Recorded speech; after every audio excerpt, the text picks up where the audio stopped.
Are you saying manually designing is literally dead? Not dead. So what qualities are you looking at when you are hiring for designers? I don't necessarily care as much if someone has experience with accessibility. What is the ROI? Like, how do you measure return on your investments for accessibility? I love this question. I hate this question. Clarity meets empathy.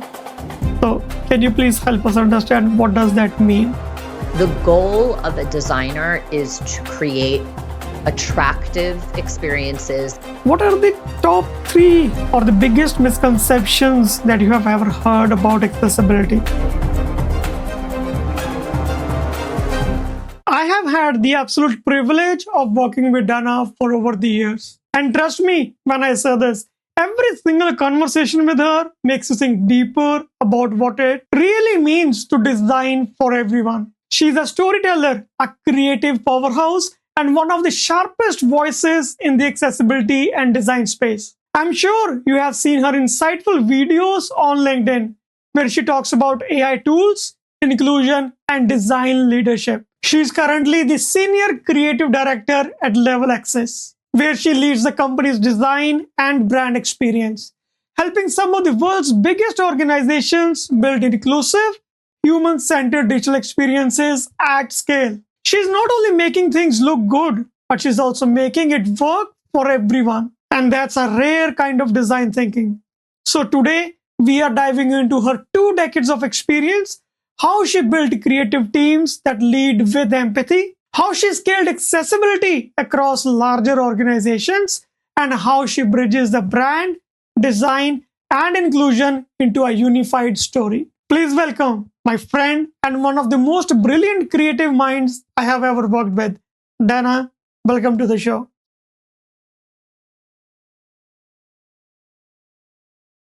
Hey Dana, thank you so much for taking out time to connect with us today. I'm really grateful to have you. Tell us about yourself. Sure. Well, thank you so much for having me. It's great to see you again and chat with you again. So, a little bit about myself. My name is Dana Randall. I am the Senior Creative Director at Level Access. I work in digital accessibility, and I also identify as a person with disabilities. Now, I do recognize that I don't necessarily present as someone who is disabled. I think that's why the work that I do is so important. I live with non-apparent disabilities. Some people refer to those as invisible. I prefer the term non-apparent. Yeah, of course. I believe that's the right way to start our conversation as well, Dana. Can you please shed some more light on, in simple terms or layman term, right? As you mentioned, there is something called as visible disability and invisible. If you want to explain the difference between these two for our audience. Yeah, absolutely. So non-apparent or invisible disabilities can be a range of disabilities, and that can be someone's primary disability. It can also be secondary disabilities, meaning they may have a visible disability, but they may also have other disabilities that are not visible to the naked eye. Yeah. So for me personally, I live with neurodiversity. I was late diagnosed, well after 40 as a person on the spectrum. But I also have had the experience of living with a visible disability that was more temporary. And so personally, I've had kind of the opportunity, if you want to use that term, to experience both sides of both non-apparent disabilities as well as apparent disabilities. So if we have to give some examples of apparent versus non-apparent, Dana, just 2 or 3 Sure. Yeah, examples. great question. Yeah, great question. So an example, and I'll speak from personal experience firsthand. So neurodiversity, whether that is ADHD or autism or dyslexia, different things like that, would fall under the category of non-apparent disabilities. These are more cognitive in nature, but And I also actually, come to think of it, have something called vestibular dysfunction, which is a type of inner ear disorder or Mm-hmm. issue that causes persistent vertigo. So those are the types of things that you would never see when Mm-hmm. speaking with me. It would not be obvious. Yeah. Yeah. But my experience with visible or apparent disabilities was a bit more temporary, but I had a Mm-hmm. condition called Ramsay-Hunt syndrome, and that caused facial paralysis on the left side of my face. So for a period of time, uh, it looks a little bit similar to Bell's palsy. Mm-hmm. Some people recover from it, others don't. I was very fortunate to recover probably 80-90% from it, Okay. but I did have very visible and apparent left side facial Mm-hmm. paralysis where the entire left side of my face, my eye didn't blink, my smile was crooked, the whole left side of my face was paralyzed. So that would be an example of a apparent or a visible disability, because someone, encountering me in Mm-hmm. public would very clearly be able to tell that there was something Mm-hmm. wrong or Mm-hmm. different with me. Yeah, I mean, it's very challenging. But I would say, first of all, thank you so much for sharing and being vulnerable on the video. Right? I've seen there is some level of hesitation when somebody wants to share their journey. Right? So thank you so much for that, and we are glad that you were able to recover well, Dana. Yeah, thank you. And I consider it part of my job to be Mm-hmm. open.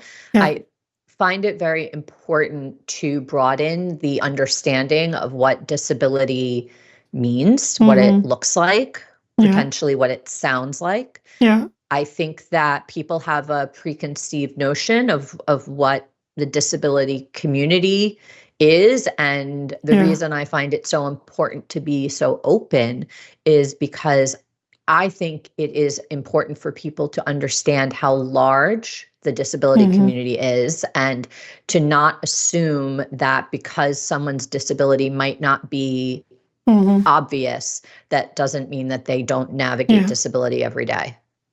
You know what's interesting, Dana?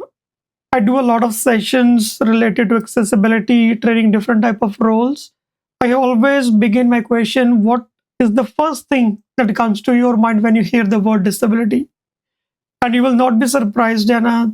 Most of the answers that I receive are related to the limitations of the human body or the Yeah. things that the apparent disabilities, like a person with no vision, low Mhm. vision, being on a wheelchair. Those are the examples that I get. But I'm glad that you were able to shed light on the two different types of disabilities. Yeah, I think it's a common misconception. And again, there's Mm-hmm. nothing wrong with that definition. It is true. People that are blind or low vision or a wheelchair or mobility aid user, or perhaps someone who has a limb difference, these are Mm-hmm. also very real disabilities. Yeah. But I like to help. I think when we talk about why accessibility is so important, I think it's important for people to have the full spectrum of understanding Right. of how many people are impacted by Mm-hmm. accessibility, and it's important for probably more people than the Mm-hmm. average person is aware of. Yep. Yep. Absolutely. I know we directly jumped into the topic of accessibility, Dana, but let take us back little bit back. Talk us through your journey of getting into this creative design world. Yeah, for sure. So I've been a designer and creative director for over 25 years. It is what I've done for my entire career. Um, I started as a web designer and actually front end web developer. I always joke and say, like, I wouldn't trust me to build your website today, but I know enough HTML and CSS to kind of pack my way through a few things. Mm-hmm. But I've been in the creative field my entire career. It was later in my career that I shifted from what I would consider your standard issue creative director into accessibility. And the thing that brought me into that space was specific to my lived experience with disabilities. But I've always been a designer and a creative, and it was a couple years ago when I started to experience disabilities myself, understanding, that I had actually been living disabled with neurodiversity my entire life, as well as I mentioned my situation with Ramsay-Hunt syndrome. That was really the catalyst that had me move from standard creative direction to feeling that mission and focus on accessibility. Yeah, yeah. And you mentioned that you have been into the field for over 2 decades now, right? And while I was preparing for this podcast, Dana, I read in your bio you talk a lot about clarity meets empathy. So can you please help us understand what does that mean? Yeah, I find that just taking accessibility out of the conversation for a second, the goal of a designer is to create attractive experiences that people love to use, enjoy using. And whether that is something that is a digital experience, or I've also done work for like real world immersive experiences. I find that the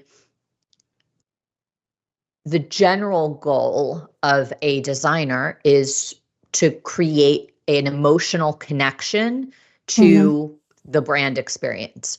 And I like to really tap into that when I'm speaking with other creatives, because I find that the work that you need to do with accessibility really naturally aligns to that same mission. So things like we hear a lot of people use the term empathy, I like to look at it as no designer ever intends to make an experience or design something that is a bad experience for someone, or an experience that someone cannot appreciate.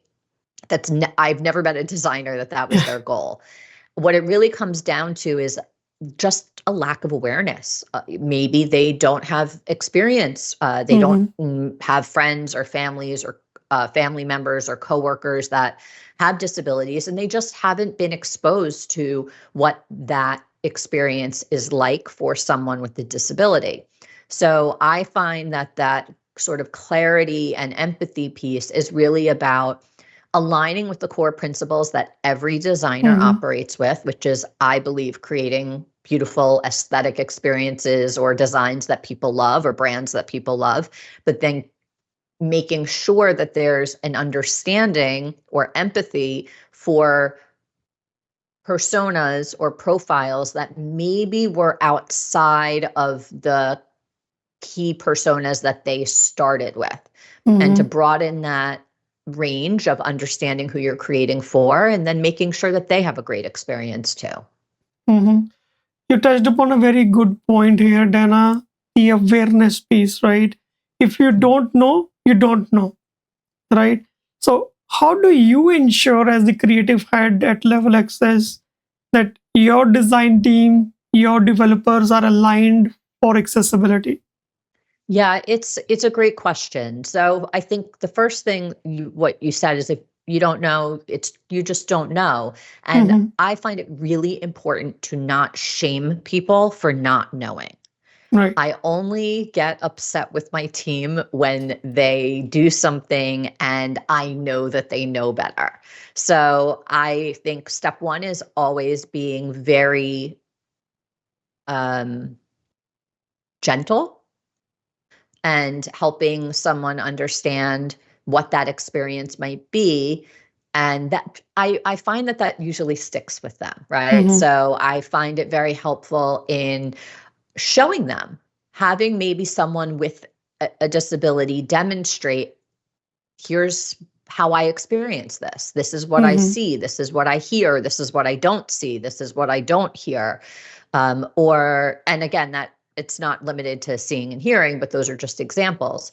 So I think part of the way that I extend that awareness to my team is, whenever possible, making sure that they are exposed to someone demonstrating those experiences for them so they can really get it.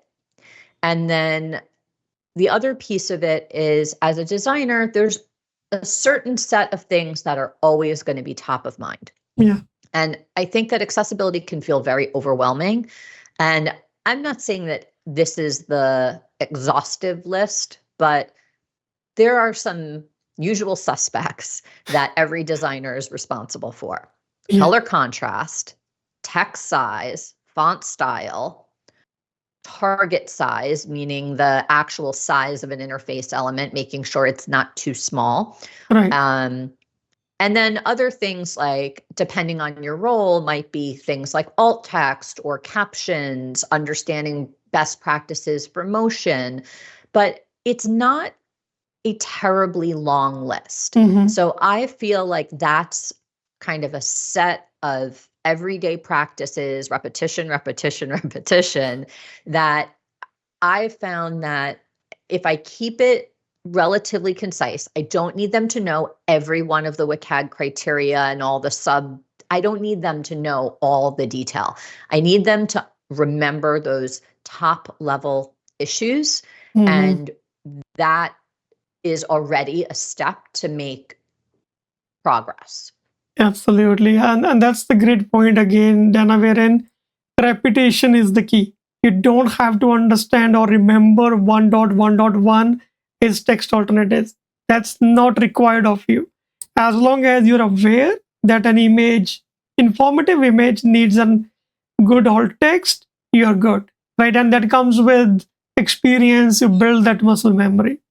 Yeah, that's absolutely it. There's a lot of rules in the web content accessibility guidelines, but not all of those rules are for designers. Yeah. There's a whole bunch of those rules that are really specific to developers and engineers. There's also a set of rules that are a bit more specific to people that are content creators or so I think that when you start to filter those rules down a bit to understand what are the ones that are specific to me and the job that I do, it becomes much more manageable. Yeah, and that reminds me of the different checklists that large organizations maintain, right? You have checklists for designers, developers, product owners, and then testers. So that I believe certainly helps our design team members. Yeah, I mean, there are definitely things that have crossover. For example, keyboard access. Yes. Isn't really a designer's responsibility to implement it, but it is the designer's job to make sure that every interactive element has a focus indicator, and if there's maybe multiple ways to navigate a certain component, that perhaps they annotate their designs. I'll also say your engineering team are not mind readers.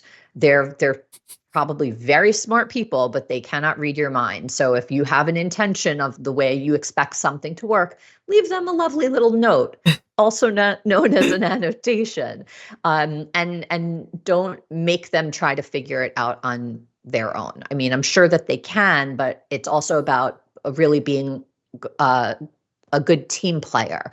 And if you have something in mind and you're like, hey, make sure that this particular element is accessible from the keyboard, or this is the particular order that I want things to flow in, that's a role that the designer can play in giving the next person, which would be the developer, the guidance to have them not have to spend time to figure that out. Absolutely, Dana. And I believe somebody who's watching this video, we are leaving them with gems, right? Accessibility annotations, how they help remove ambiguity among developers. And you said it absolutely right. Developers are excellent developers, but they are not good at reading your mind. So accessibility annotation is the medium to clarify that. Yeah, absolutely. And I think also when you operate with having a consistent design system, right? That's also another way that if you build a component, use it consistently. Don't use components in ways they weren't intended to be used. All those types of things will really help the overall accessibility of the end product and reduce that amount of what can feel like endless Yeah. work. And I think those are all things that is part of the practice. And I think they're just good practices in general for product design and development. The good news is they also help accessibility. Absolutely. And this is another nugget that you shared, the design systems, right? What the critical role that they play in ensuring consistency across different assets. Well, Yeah, I think that depends on the business. I've seen businesses have headless design systems where they allow a lot of customization on the front end. That works for some businesses. But again, if you're going to allow the customization, you probably have to have some guidelines in place as to what are the guardrails of those yeah. customizations. I've seen products that are more, what's the best way to explain them? Like a customer facing tool that's maybe something that's more white labeled, and customers have the ability to customize their interface. I think that's another thing I see a huge fail on all the time is if you have something where you allow the end user to make customizations on it, it's equally important to have those checks and balances and guardrails in place to make sure that they don't introduce like color contrast issues or put in some crazy decorative font. And so I think it really just depends on what the product is that you're building, and then understand what are the possible scenarios where someone could introduce issues. Yeah, absolutely. I might be jumping the gun over here, Dana, but with the advancements in AI, because we are discussing about design system or how they help accelerate the consistency behavior, right? How do you envision the change in the design systems? Because we are moving away from traditional look and feel stuff of thing, moving into more conversational, wherein I'm giving voice commands using agentic AI, right? How do you see the transition or the evolution of design systems? It's a good point. So I think about a personal use case. As I said, I used to be a front end developer, but that was many years ago. But recently, I have been using some more prompt based AI platforms to build tools. Mostly those tools are internal tools for people within my company. But rather than going to my dev team who's busy on other things, I'm able to, through prompting, say, hey, build me in this case, it was an icon finder, and here's the library of icons I want you to connect it to, and here's some of the functionality I want to have in this little kind of mini icon search engine, and AI is building it for me. Now, that makes you have to think about accessibility through your prompting. And again, it goes back to that same list of the usual suspects. So when I am using something like AI that is leveraging maybe Bootstrap or kind of a standard design system, I'd say, first of all, if you're going to be using an AI platform to do some of that building for you, if you can do a little bit of research to understand what's the design system that it's building off of, or if you can tell it what design system to use, that's usually a good start, because some design systems are just more accessible than others. Right. So I think that's like tip number one. Tip number two would be if you are doing something that's more prompt based, to be very clear. Please adhere to WCAG 2.2 standards when building this interface. And what I will say is that's a good starting point, but you will need to test it. And then also, you're going to have to keep an eye out for things like color contrast, text size, reflow. How does it react in responsive design? What happens when you use the browser to increase the text size? Are things getting cut off? So what I would say is that you absolutely, I see a future where actually designers are doing more building, at least of like, I don't want to say simple interfaces or simple functionality, but So if the designer is going to be taking a role in at least building the prototype or the POC using AI, then they Mm-hmm. have to implement the same checklist that you mentioned Yeah. in their prompts, right? So we Mm-hmm. don't forget about those. You want to give it guidance on tab order. You want to make sure that everything is keyboard accessible. And if you tell it to do it, it usually does a pretty good job. Mm-hmm. I would say you Mm-hmm. still want to test it, make Yes. sure that it's delivering on the promise. Yeah, absolutely. And the conversation is going towards the more AI thing because that I asked that question. But let me ask you this thing. You mentioned you foresee a future wherein a designer is actually building the code as well. When I talk to developers, they are foreseeing a future wherein they are designing as well. So in this situation, Dana, who is better prepared? Ooh, well, I think it's a fair battle because I don't think I've met a designer that wants a developer to design their interface, and I'm pretty sure I've never met a developer who wants a designer to build their interface. Mm-hmm. So I I don't know. I think you're going to get better designed interfaces and experiences from those that are coming out of your designers, that the Mm-hmm. code is probably not as clean or not as efficient. Yeah. And you're probably going to get better developed interfaces from your developers, and the Mm-hmm. design's probably a little bit less inspired. Yeah. I think these two teams still need to work together. I just think the way they're going to work together is going to change. Mm-hmm. Mm-hmm. Absolutely. And we have to, it's like wait and watch game, how the AI is progressing, how agentic AI, the orchestrators that we have, smart agentic AIs that we have evolve over the time. But yeah, each individual role brings their own expertise and definitely they will excel in their own forte, I would say. Yeah, I think what tends to happen, or what we want to be careful of from a design lens, is things will all start looking relatively the same and Mm-hmm. similar. And that's where the experience of the designer can come in and push the AI to maybe go in a different direction visually, regardless of the functionality.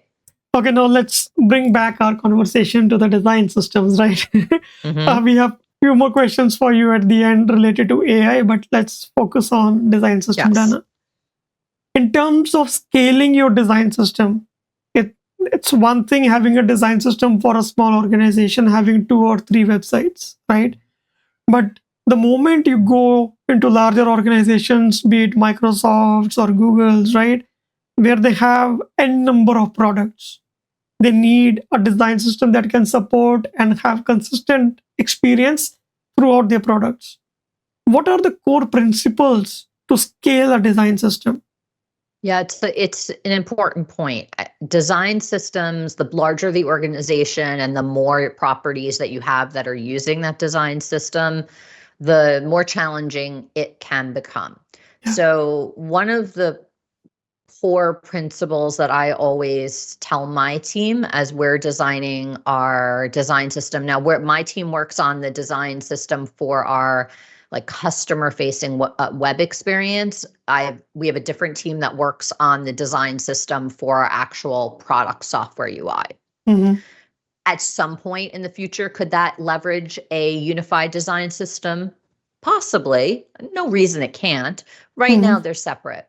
But what I tell my team is think about a scenario that is platform agnostic, meaning don't worry about what CMS or, platform the site is built on.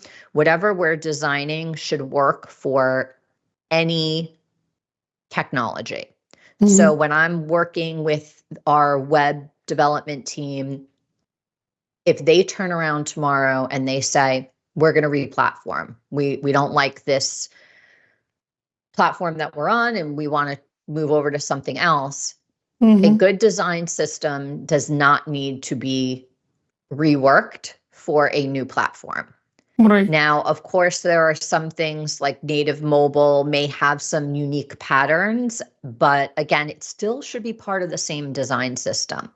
So I think that that's really important for scale, is the more you can streamline and not hyper customize, the better. The other thing, which is a bit more of an accessibility perspective, is when we're talking about native mobile, it is generally a best practice to use the core UI elements of that platform. So unless there's a really good reason, let's like use a drop-down menu as an example. As a designer, you might really want to customize that drop-down menu. Now, you can probably implement some styling to it, but when you have the choice to use the native component versus maybe introduce something custom, it's usually a better approach to use what is native to the platform. Yeah. So again, I probably just contradicted myself, which is saying try to make it as platform agnostic and consistent, but also know what are the core components in perhaps a native environment where you're going to lean on that platform's component and understand where you can and can't style it.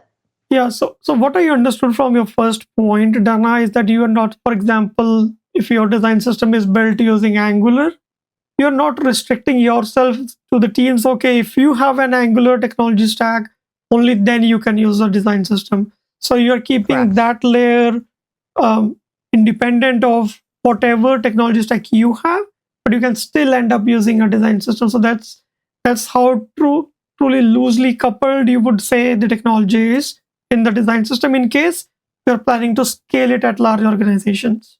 For sure. I think you may have different code libraries of when we talk about the design system, it's also important to say you've got your kind of designer's design system, perhaps living in Figma, but then you've got that actually implemented in code. So it's not uncommon that the designers are actually working with one design system, but there might be different libraries based on the language or platform of the implementation of that same system, because you may have, in a large organization especially, you may have certain technology requirements for certain functionality, and for a consistent brand experience, you would not want to have a drastically different look and feel from one to the other. So I would say the more that designers can stick to a unified system, under the hood, the code base would definitely be different. Yep, absolutely. Now, another interesting thing that I think it's worth discussing is design system that we are discussing about is about the new application that your team is working on, or maybe a couple of years back. But what about the legacy systems that are sitting in place, Nana? How do you see retrofitting accessibility using design system into legacy systems or components?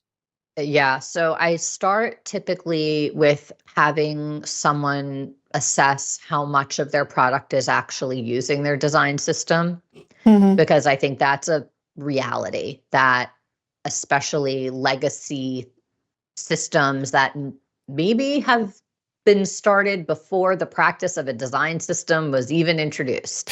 So first, kind of getting a sense of how much of your interface is actually either connected to a global component, or even if you've got a couple iterations, it's still kind of using a version of the same thing, and doing that assessment, because I think how you approach it will vary depending on, where you are. Yeah. But the general rule that I will say is that we're always revising or improving or adding functionality to whatever this platform or program is. So I typically say, take advantage of your global components, Yeah. adjust it once. The greatest bang for your buck, basically. Fix it once, and then hopefully that will make that adjustment in 300, 3,000, 3 million places. The next thing would be, if you're working on something, whatever that is, maybe you're adding some new functionality, maybe you're doing something. When you have that component open, that's your opportunity to work on it, to work on accessibility. What I think is not a sustainable approach is turning accessibility into its own project. Because I'll be honest with you, as much as we all agree it's super important, other business priorities will come in front of that. And so the more you can just make it as sort of part of, hey, if you're working on something, check color contrast, do some basic testing, like just know where the issues are and fix them while you're there. Don't put it off to the side and think you're going to pick it up later, because you're not. There are going to be other things you're working on. So I would say tackle those global components, because you will get the maximum impact for the least amount of work. And then whenever you have a file open, improve it, fix it. Absolutely. So it's always, I've seen that happen time and again, where your functionality takes priority over accessibility. And that's where you have to push back and say, okay, let's tackle it in a way that we are not trying to boil the ocean, but we are also making a good progress on the way. Yeah, and understand what's a blocker and not a blocker. So how much of an issue is the issue? You're always going to have some issues that the little gremlins that are hiding out, like, we know they're going to be there. You're never going to be 100% perfect. But if you understand that something has really terrible contrast or a very, very tiny font size, just fix it. Dana, we briefly touched upon the path of taking accessibility annotations for helping your developers remove any ambiguity, right? Any other thing that you do as part of your design handoff process? So there are a lot of things that we do. So I would start with whether you call them atoms. Today, I think we kind of refer to them as tokens, but I say start from the bottom and work your way up. So it's very important to have a color library with clean naming conventions. That's a practice that is helpful for the design team, also helpful for the dev team. Today Figma does export some code, some CSS. So the more you have best practices in your design environment, the easier your dev team can actually just pick up those assets out of something like Figma. I think most teams kind of work in Figma now. So I think that's really important. So like having a really comprehensive color library for my team, we have our core brand colors, and then we also have a shade scale. And so that's something that's very important. I also, in that design system, have color contrast combinations documented in our overall design system documentation. So meaning I try to make it easier on the teams to not have to check constantly. If you have a good resource guide where you can quickly look at something and know this one goes with the light text and this one goes with the dark text, it'll help you pick the right thing faster. So I'd say, you start at those tokens, have those, and then as you move up into components, buttons, again, it's just making sure you've considered, what does your hover state look like? Would you have a focus indicator? What does it look like? Have you designed that focus indicator to be flexible, because it's going to be used on a light background and a dark background? I have a couple little tricks on how to make that work, So it's really about doing your due diligence as a design team with those tokens and those sort of core elements, and everything then builds from there. I think when things get a little bit more complex is when we get into page layouts that are actually using those Yeah. components. And that's where the annotation is usually most important. I wouldn't say annotate every button in your Yeah. design Yeah. system. It's not Mm-hmm. necessary. Don't make yourself crazy doing that. But it is important. Annotation and user experience annotation is important once you start Mm-hmm. combining those elements into layouts. Right, right. And that's a very good point again, Dana. Having some visuals ready for your designers and fellow developers to look into. Okay, this is the hover state, this is the focus state, and what colors goes well with the background certainly helps save time. Yeah, what we do with our design system is for every block that which I guess you would consider maybe a little more complex than a component, but Mm-hmm. for every block we design, I have my team design a light mode and a dark mode for every single one. So that way, honestly, just so we have the flexibility in design to decide which Mm-hmm. one we want to use. But in a future where we do want to maybe turn on purely dark mode, we already have those figured out.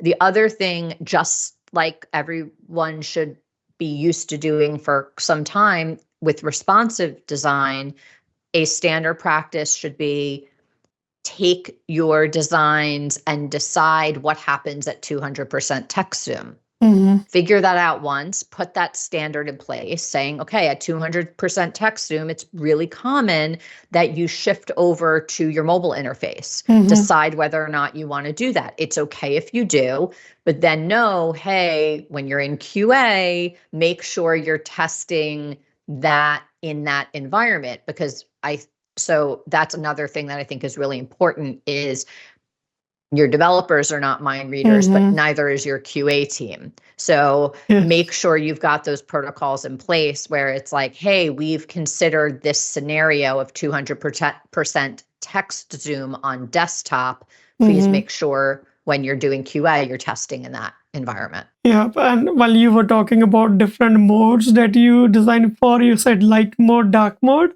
With the introduction of glass, we might have to think about the glass mode as well. But before Yes. we dig deeper into that, what are your thoughts about the new introduction of glass mode from Apple? Do you think it's accessible or there are challenges? So I personally aesthetically love glass mode. Mm-hmm. In fact, if you go to Level Access's website, you might see a little bit of glass in there because we've wanted to implement that into some of our brand styling. Mm-hmm. But glass does introduce accessibility challenges. So I like to say know when and where to use it. Now, where we see it in the world of Apple is actually through user interface. Mm-hmm. That's a little tricky. There are things you can do to try to make it more accessible. But when we're talking about glass mode, for those that are like, what is this? What's glass mode? Means that the interface buttons are more transparent. So they're going to inherit whatever is behind it. And that can really be something super dark, something Mm-hmm. super light, something super busy, and you lose a little bit of control. So what we've done with how we've embraced glass is through more decorative elements, but not implemented it on like CTAs or Mm-hmm. functional user interface. Yeah. So I think that if someone's interested in exploring glass, do it through decorative elements. That's usually Mm-hmm. a pretty safe way to go. And know that if you are going to explore it for user interface, you probably need to have controls to turn that off. Yeah, and I believe that's one of the safest approach as well, wherein you're using glass mode only for decorative elements first and see how the consumer's behavior is changing over time, right? And then maybe switch to maybe CTAs or other informative elements on your page. Yeah, and I think as generally you want to draw someone's attention to a CTA, Mm-hmm. and putting it in glass may not be as effective. So I love the aesthetic of glass mode. I love minimalism. I love all Yeah. those things. So that's something I challenge my team with all the time is Mm-hmm. let's I like to try to lead by example and say, like, what's the trend? And now how can we explore how to use that trend and some guidelines or best practices on how you can still have some fun with it, but stay within the boundaries of accessibility. Yeah, right, right. Let's change some gears here, Dana. Let's talk about your leadership role. You meet a lot of leaders within your company, outside of your organization. What are the top three or the biggest misconceptions that you have ever heard about accessibility from other Mm. leaders? Okay, so first one is if I make it accessible, it's going to be ugly, boring, basic. That's definitely not true. Mm-hmm. In fact, I would argue that some of the leading brands in the world also prioritize accessibility. I'm not going to say they're perfect, but they definitely make it a very important part of Mm-hmm. their digital experience. And you would not call any of these brands boring or basic, but I would say that is misconception number one. Yeah. I think the next one, which is sort of related, but more from the lens of marketing, it is you can't have bold or impactful marketing if it's going to be accessible. Now, this one I would say, I'm going to be very honest here. Mm-hmm. It can be harder. So an example that I would use is descriptive audio. I've been doing this a long time and I still haven't mastered it. And when I see someone do it really well, I'm taking a lot of notes. If I want to create a video and I want that video to be as inclusive and accessible as possible, it's important to think about what that video experience would be like for someone who is blind or low vision, and how much of that video experience are you conveying visually, and how can you potentially convey it through audio descriptions. And where it gets a little tricky, because I think it's important to be honest about Yeah. some of it's not that hard and other things are hard, Yes. is if I make an experience with an audio description track, that might be really good for someone with a vision disability, but that probably actually is not going to be great for me as someone with neurodiversity, because I will find it very distracting. So then you've got to play that kind of negotiation with yourself of, do you have multiple versions? Do you have access to the descriptive audio as sort of a separate option? Do you just try to make it as not distracting as possible? And the answer is sort of yes, all of the above. But I would say that that's one of the misconceptions that I would say it's not true, but I would agree that it does take a bit of extra effort to do it right. Yep, absolutely. And then a third misconception. Don't tell me it's it's that the accessibility is the last thing that we can do, or we can postpone it for maybe next iteration. Don't tell me that's the third one. Well, that's a good one, but that's not the one that I had in mind. It kind of goes full circle to where we started our conversation, which is sometimes people do not believe that their customer is disabled. So I have had conversations with business leaders outside of Level Access, of course, that will say, I sell cars. Why do I have to worry about a blind person navigating my website? Why would they be buying a car if they're blind? And I have to shed some light on the many possible reasons a person who is blind might be shopping for a car. They might so those are the misconceptions, that people may think that it doesn't apply to their customer. and we have to reshape that understanding, regardless of the fact that it is legal, they are legally required to do it. But beyond that, it's just also a false assumption. Yep, yep. And that's completely true. If the assumption is if somebody is blind, why would they be shopping for a car? There could be, as you said, multiple cases. Somebody want to maybe gift a car to their niece or nephews, right? They That's could be the one. head of household. Yeah, They're absolutely. the person who's making that buying decision. Correct. Just because they're buying the car doesn't mean they're the driver. Yeah. And then, hey, we're getting towards a future of autonomous driving cars. So I Yeah. don't think we're that far away from Yeah. someone perhaps buying a self-driving car. Yeah. Have you tried Tesla Cybertruck, the self-driving one? Like a Waymo or one of those. Yeah. So the driverless taxis I have not done yet. Okay. My car does have some self-driving Oh, nice. functionality, and I will say it's specific to on the highway. And I was taking about a 3 or 4 hour drive to go to a convention, and I used it, and it was great.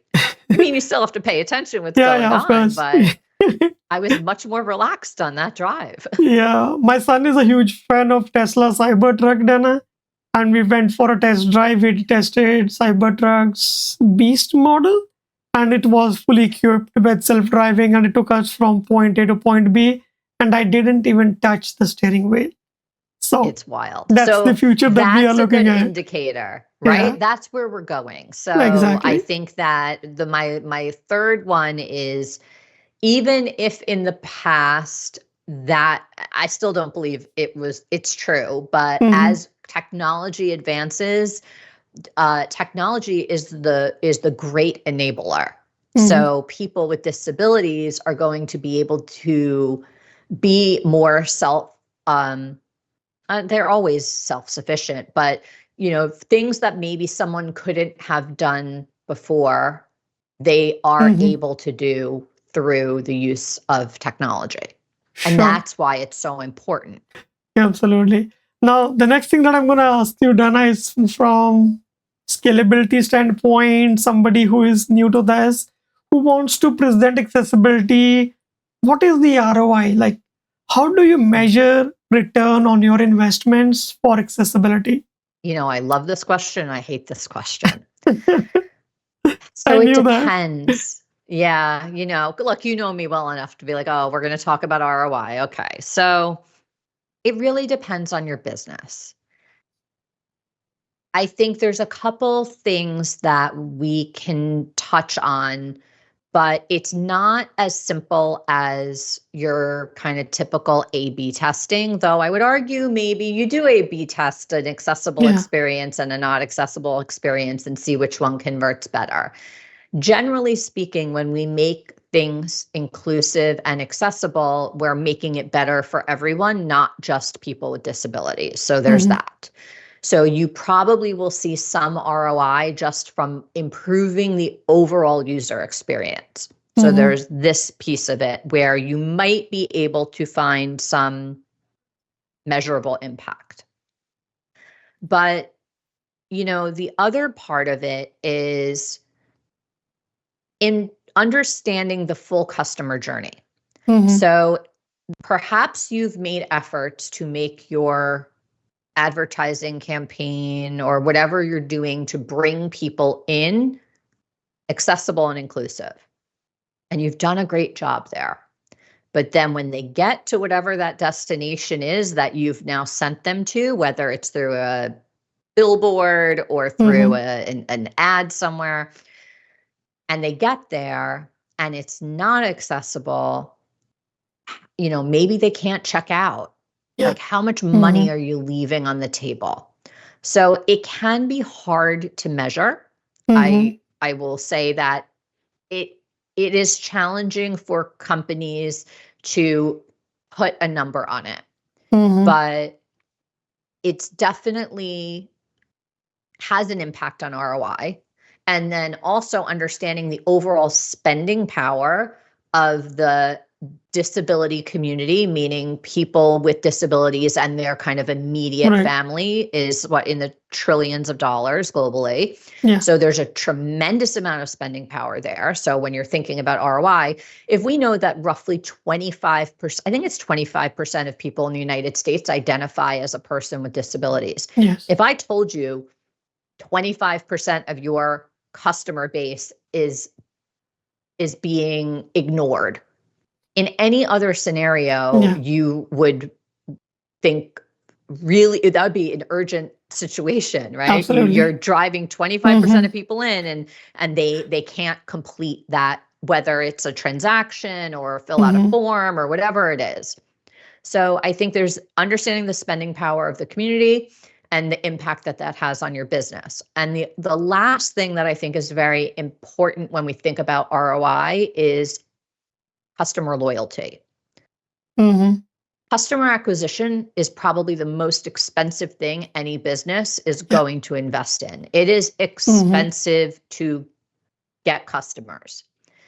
When you have an experience that, if you're disabled and you know this works really well for me, it's like, if you know, you know, Yes. and you don't need to put a headline saying we're accessible, all are welcome. But Yeah. when someone recognizes that the company has made effort to make this experience work for them, Mm-hmm. they notice.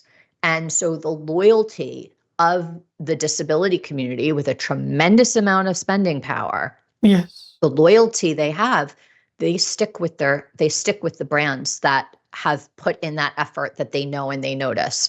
So I think there's a lot of things Yeah. that contribute to the ROI, but I will say that the ability to measure that very clearly will range from company to company, sort of Mm-hmm. based on your business and how things are tracked. And to that point as well, Dana, you need to have usability studies performed with your customers. Like, what was their rationale for buying from that company, right? Because as of today, I'm not aware of any Google Analytics that can tell whether the person used any assistive technology or not while interacting with your Correct. application, right? So the only way possible, I believe, is through usability studies or surveys that you can have. That's true. Due to privacy acts, Mm-hmm. we don't capture information, or about if someone uses a screen reader or any sort of assistive technology. So that's typically not something that you're going to know from your web Mm-hmm. analytics. And Right. so, to your point, if you are trying to decide between two different experiences or approaches, usually usability and user testing is Mm-hmm. is and is a good approach. Right. Right. And in terms of the key performing indicators, Dana, of your team, or let's take any team of designers who are building the design system, reshaping how the brand looks like, what would be the KPIs that you look at? I think they're the same KPIs we always look at, right? Brand sentiment, conversion rates. And as I said, some of that might be specific to accessibility, but it might just Mm-hmm. be design. What call to action works better? Is it the purple one or is it the blue one? Um, and some of that, I would say, there it's a blurry line, right? Because Mm-hmm. as long as they both pass color contrast, Yeah. I would argue the one that pops out more to the user probably is going to convert better, and that would Mm-hmm. be helpful for someone who has ADHD. Yes. But it's also just a kind of standard design and marketing practice, right? Make that CTA pop. Mm-hmm. Yeah. Yeah. So I think it's the same performance metrics that we've always aligned to, as Mm-hmm. long as, again, it's level access. So our standards are high. We don't release things with any sort of critical blockers. We make sure everything is tested before it's Mm-hmm. deployed. So, I'm kind of speaking for a scenario that I recognize is not the norm or not the Mm-hmm. average company. So I would say that once you have some standard requirements in place, Mm-hmm. then it's the same. That I think that's the key point is Yeah. we need to stop making accessibility feel like it's this other thing. It's not.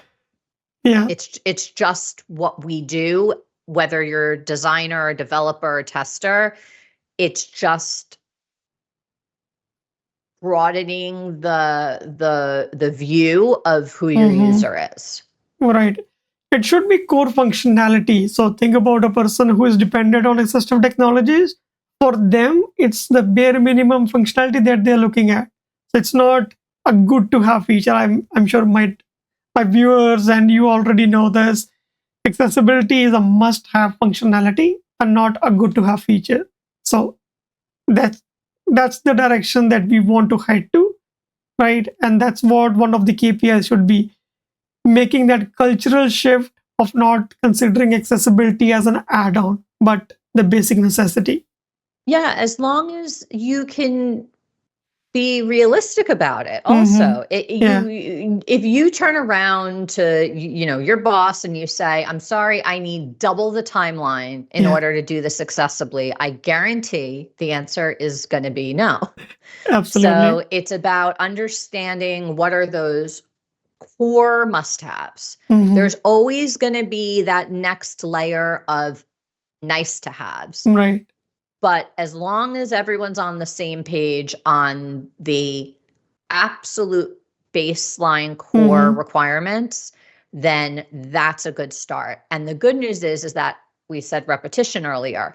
Once you bake that into just how you don't really think about it. It's just how you do Mm-hmm. it. Then you can start adding in a few more.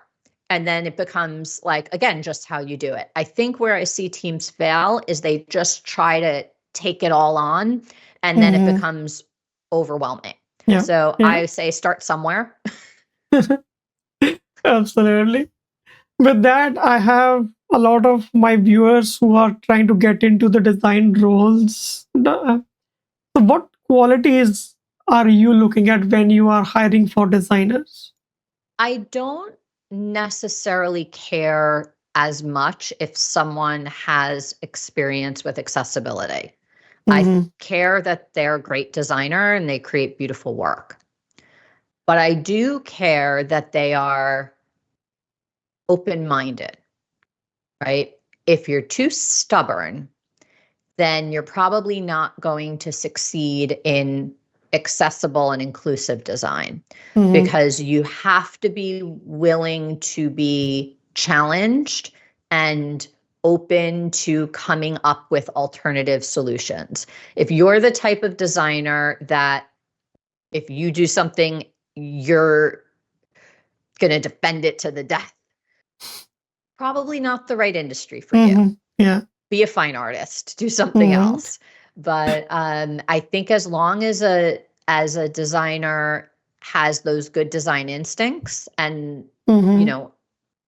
empathy, flexibility, open-mindedness, um, curiosity, Yeah. then I think it's doable. Everyone Mm-hmm. can learn, right? I wasn't born knowing about accessibility. I learned, Yeah. and everyone can learn. I just think it's having those core Mm-hmm. personality traits that you care. Right. Right.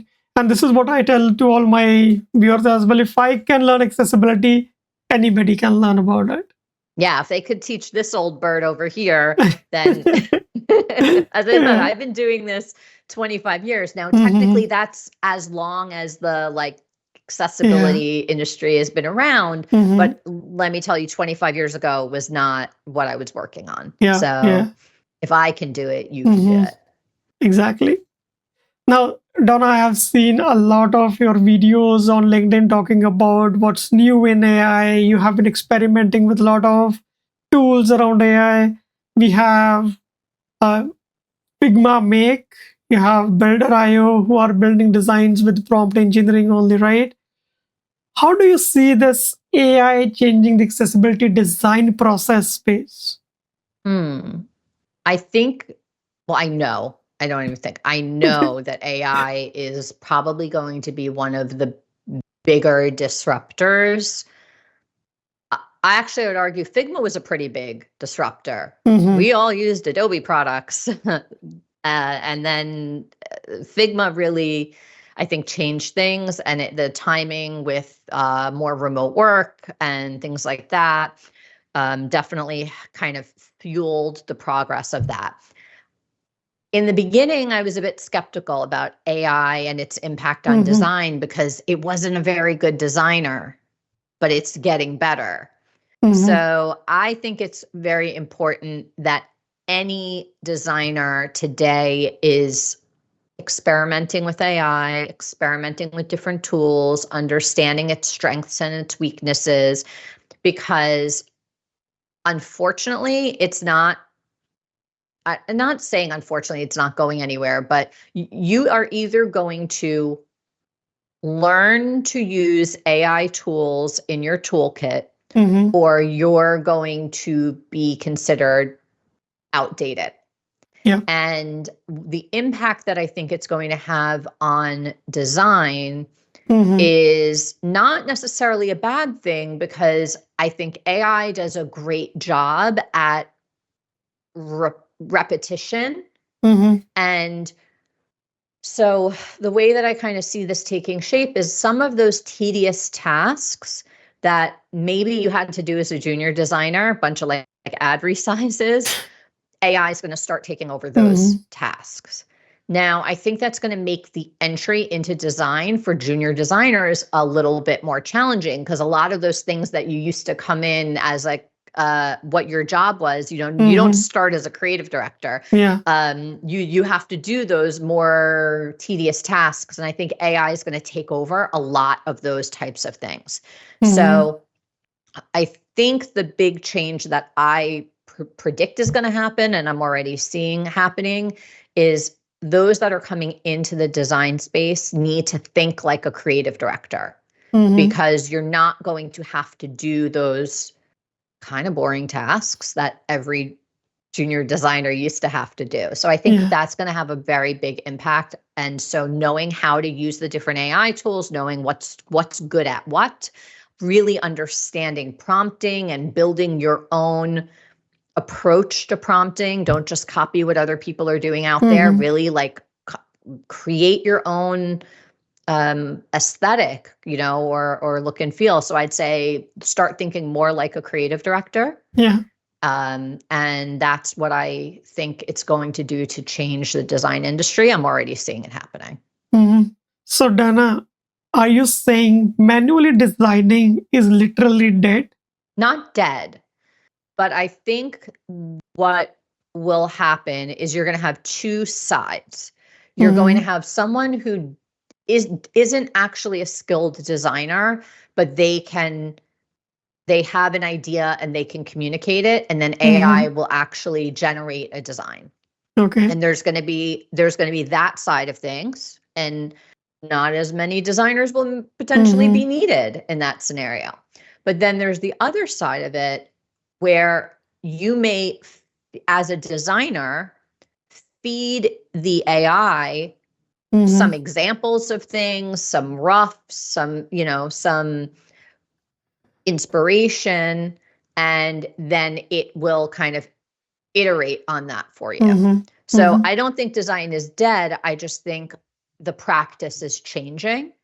Okay. And like I said, there's a risk of everything looking the same. Hmm. So I think it's really important for designers to be out there putting Yeah. their own perspective, their own vibe on things.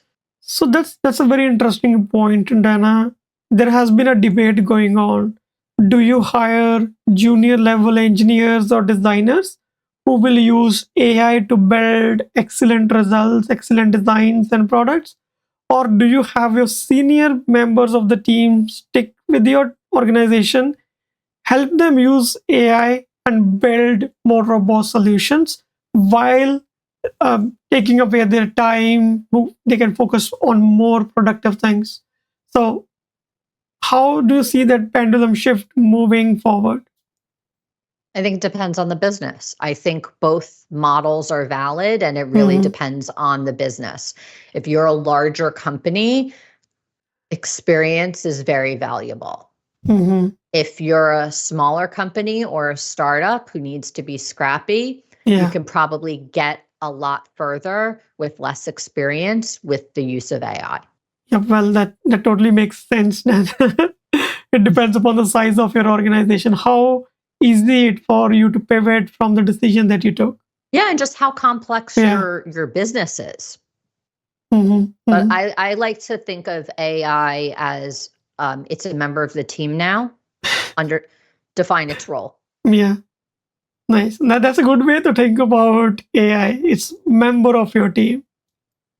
Yeah, Good. Good. your team might be smaller Yeah. as a result, and you might Yeah. be expected to turn out work Mm-hmm. in twice, in half the amount of time than you had Right. to before. So I'd say that's the other thing is that the volume of output, I expect the expectations of the Mm-hmm. volume of output to change. Mm-hmm. Mm-hmm. That's interesting. Dana, I promise, this is going to be the last question of this podcast. So, what would be the one piece of advice that you would like to share with an aspiring designer who's just getting out of college? Because we discussed about Mhm. the scenarios, right? Junior designer versus senior designer, how things are going to change. What would be your one piece of advice? Become an expert with AI. Okay. It's that simple. You're going to have more senior people in an organization that are used to doing things a certain way, Mm-hmm. and companies are really already are and are going to continue to value the innovators. And so I would say my recommendation is become an expert in AI and design. Mm-hmm. And it's part of your toolkit. Yes. And that's a great way to differentiate yourself, right? You're going to come Mm-hmm. into an organization with expertise that probably most of the organization doesn't have, Mm-hmm. and that's going to be welcome. Yep, absolutely. AI is not going away. It's gonna advance every single day. While we are speaking, who knows? ChatGPT might have released another version of their browser. Have you tried it? It's true. Have you tried it yet, Dana? The new browser, AI powered? I'm waiting for my IT team to give me Oh, the okay. permission to Great. install it on my work computer. I probably could do it on my other personal computer, but Yeah, absolutely. Well, thank you so much, Dana, for sharing your thank you. insights as the creative director at Level Access. Thank you. Thank you The so one much. thing that stood out with me, Dana, was clarity meets empathy. And yes, you can design for empathy when you are aware what are the different personas that you have to build for. For sure. Thank you so much for having me. Yeah, thanks again, Dana.